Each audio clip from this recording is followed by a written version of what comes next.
Kia ora, I'm Vary McWar and I'm a Commissioner at the Commerce Commission.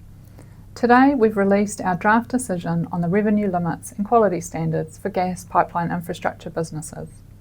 The gas users that are affected by this decision are those connected to the Vector or Powerco gas networks, to GasNet in Whanganui, or to the First Gas network, including those customers who are connected directly to the transmission network. The draft decision keeps a stable and consistent approach to regulation to maintain safe and reliable infrastructure while there is still demand for gas. This draft decision relates to the 5-year period starting on the 1st of October 2026 and running through till the 30th of September 2031. When we last reviewed prices in 2022, we recognised that demand for natural gas is expected to decline in the long term. The sector has continued to evolve since 2022. Gas production has sharply declined, impacting prices and, for some consumers, availability and use of gas. In the longer term, biogas blends and potentially the development of infrastructure to import gas may offset to some degree the decline in domestic gas production.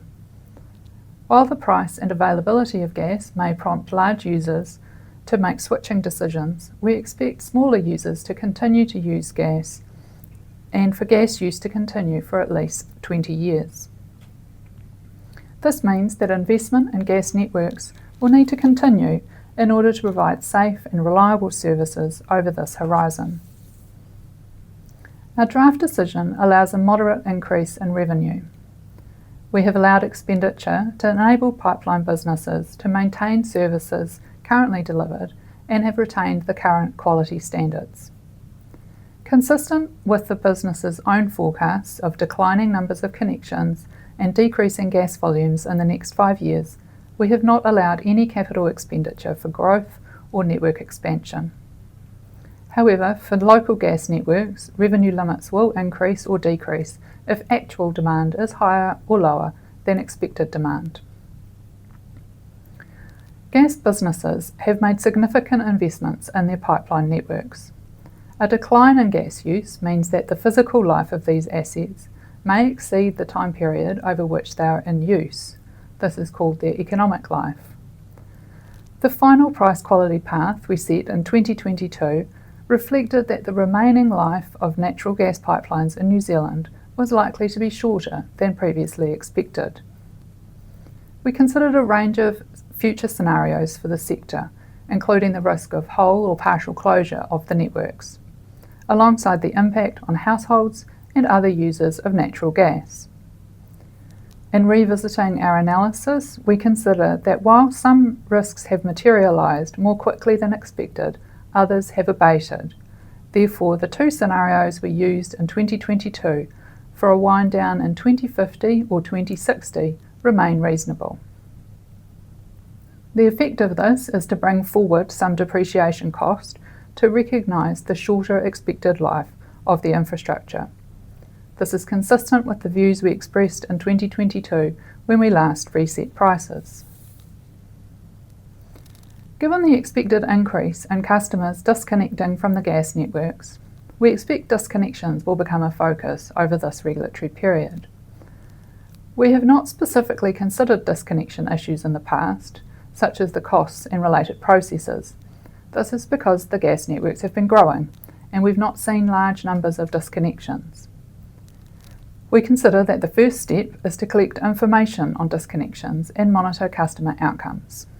We will consult on information disclosure requirements in due course.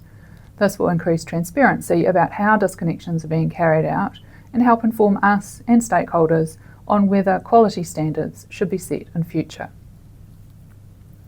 Transmission and distribution pipeline charges together comprise about 1/3 of a residential gas bill. We have estimated the impact of our draft decision on national average household gas bills.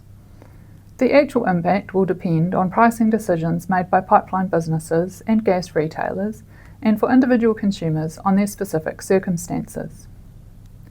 The nationwide average residential gas bill will increase from the 1st of October 2026 by about 1.2% above inflation, and then by about 0.6% in 2027.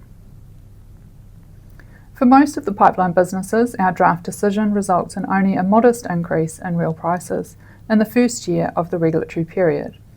This is a result of the increase in depreciation being offset by reductions in other expenditure allowances.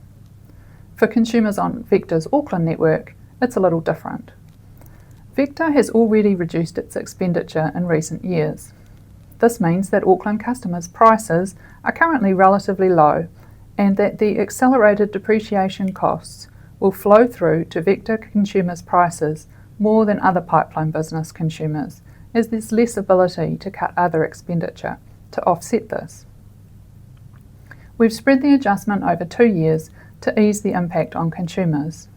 We estimate the effect of the draft decision on household bills in Auckland would be about $4 a month in the first year and again a further $4 in the second year. After this adjustment, Vector's average monthly charges are expected to remain among the lowest when compared to other networks. A typical household bill in other areas of the North Island would increase by less than $5 per month from October 2026 and then increase in line with inflation for the rest of the regulatory period. To sum up, the key takeaways about the draft decision are firstly that our draft decision provides a stable regulatory setting. We've allowed a moderate increase to gas pipeline businesses' revenue limits to support the reliable operation of gas pipelines while consumer demand continues. We've retained the current quality standards to ensure that suppliers continue to act prudently. The impact of the draft price changes on average household bills is modest. Vector's Auckland customers will be most affected, but this reflects their low current prices. Overall, the approach continues what was initiated in the last regulatory period and provides certainty for businesses and consumers during a period of change in the gas sector. We are now consulting on the decision and invite your feedback before we finalise it. Submissions close on the 22nd of January 2026 and cross submissions can then be made until the 12th of February. Our final decision will be published by the end of May 2026. Thank you for your interest in our draft decision. For more details, please visit our website where you can find the full decision documents. If you have any questions, you can email them to us. Your feedback is essential to shaping the final decision. Thank you.